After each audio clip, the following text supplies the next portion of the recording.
एक बार हमारे एक मित्र और हम दोनों स्कूल से चले आ रहे थे और वो हमको सुना रहे थे। उस समय मैथिली शरण जी गुप्त की एक कविता थी, चारू चंद्र की चंचल किरणें खेल रही थी जलथल में। हम लोग घाट से उतरते हुए चले आ रहे थे पैदल, स्कूल के बस्ते। हमारे ये बात होगी 9वीं कक्षा की। स्कूल के बस्ते हमारी पीठ पे लटके हुए थे और हम लोग बिल्कुल टेढ़ की घटिया कहलाता है, गाडरवारा में एक मोहल्ला है टेढ़। तो टेढ़ इसलिए क्योंकि वो टेढ़ा है, इसलिए टेढ़ कहने लगे उसको। और घटिया मतलब जो छोटा वाला घाट। तो हम उतरते हुए चले आ रहे थे और वो हमको, हमारे मेधावी मित्र थे वो, कि आज देखो क्या गुरुजी ने बात पढ़ाई है कि चारू चंद्र की चंचल किरणें खेल रही थी जलथल में और स्वच्छ चांदनी खिली हुई थी अवनी और अंबरतल में।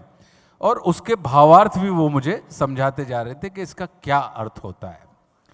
हम लोग मगन चले आ रहे थे, इतने में पीछे से एक साइकिल फरफराती हुई आई और उनके दोनों पैरों के बीच में से घुसती हुई, क्योंकि घाट था वो, और फुर्र से, और मैंने देखा कि मेरे बाजू से मेरे मित्र गायब हो चुके हैं और वो मित्र हमारे अगले पहिए पे और वो साइकिल सवार, और सीधे जाके तीनों लोग एक आम के पेड़ से आके भिड़ गए।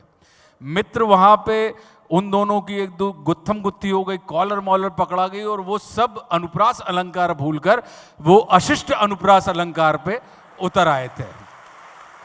और भयंकर अपना मतलब बड़ी मुश्किल से मैं गया और मैंने उनको छुड़ाया। और वो जिसने ये साइकिल घुसाई थी वो नई नई साइकिल चलाना सीख रहे थे और एक हादसे में उनकी एक आंख चली गई थी। हमारी उम्र के व्यक्ति थे वो, हमारी उम्र के लड़के थे। एक हादसे में उनकी, तो वो मतलब कि जब कनवा है तो तू दिखात का नहीं है, सारे तुम साइकिल का चला रहा है। बोले हमारी फूटी, तुम्हारे बाप की तो नहीं फूटी, हम चाहे चलाएं चाहे ना चला। मतलब इस तरीके का उनका अपना चल रहा था। बड़ी मुश्किल से उनको सुलझाया और हम उनके घर पे पहुंचे उनको लेके। तो उनके पिताजी को पूरा गांव फुर्तीले फूफा कहता था। वो इतने फुर्तीले थे कि आदमी अगर एक्सपेक्ट कर रहा है कि उनका दायां हाथ चलेगा, तब तक वो बाएं हाथ से चमाटा मार देते थे। उनकी फुर्ती का आलम यह था कि आदमी को लगेगा कि अभी ये मतलब हाथ से धावा करेंगे दाएं से या बाएं से, पता लगा वो लात से झापड़ मार देते थे। मतलब लोग कहते थे कि उनके शरीर में हड्डियां नहीं हैं उनके शरीर में। अच्छा, और दूसरा सबसे बड़ा संकट ये था कि वो ऊंचा सुनते भी थे।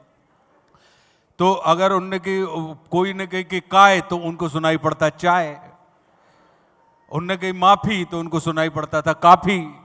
ऐसी वाली चीजें।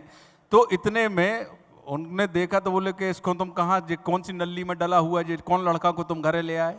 हम कहे जी आप ही के लड़का हैं। तो उनने बिना कुछ सुने, जो हमारे यहाँ भारतीय पिताओं की परंपरा है सत्य उगलवाने की, उनके पास एक ट्रिक होती है कि वो बिना कुछ सुने 4-5 लपाड़े तो वो मारते ही हैं। और उन्होंने बिना उसको मौका दिए 4-5 लपाड़े मारे और वो उसकी मशीन में एरर आ गया और वो ऑटोमेटिकली सत्य का उद्बोधन करने लगा कि हुआ क्या। इतने में जिन्होंने साइकिल चढ़ाई थी वो अपने पिताजी के साथ आ गए वहां पे, और उनके पिताजी और फुर्तीले फूफा का झगड़ा हो गया। तो उन्होंने कही तुम हवा और लड़का का जो जाके एक फूटी, अगर हाथ में फूट गई तो जाको जो मतलब, तो नहीं कि तुम एक कनवा कहो। तो बोले तुम अपने लड़का से कहो माफी। बोले माफी काय, हम काफी काय पी है, वो तुम्हारे जैसा नशेलची नहीं है, वो काफी नहीं पी सकता। बोले हम काफी नहीं, माफी की बात कर रहा है। बोले हम काफी पिए नहीं दे सकते। मतलब इस तरीके का उनके बीच में झंझट हो गई। इतने में हमारे पिताजी आए और पिताजी को चूंकि वो बड़े भाई का रुतबा देते थे, तो उन्होंने बड़े भाई के अधिकार का लाभ उठाते हुए दोनों के कान पे पहले तो 2-2 झापड़ रसीद किए। सन्नाटा छा गया। और फिर उसके बाद उन्होंने जो शिक्षा वहां पे दी, वो शिक्षा मेरी मौन मुस्कान की मार में यात्रा के रूप में काम करती है। उसका सूत्र वहां से मिला। उन्होंने कहा कि बेटा देखो का है कि कनवा से कनवा कहो तो तुरतई जे है रूठ। अरे हीरे हीरे पूछ लो कि कैसे गई थी फूट।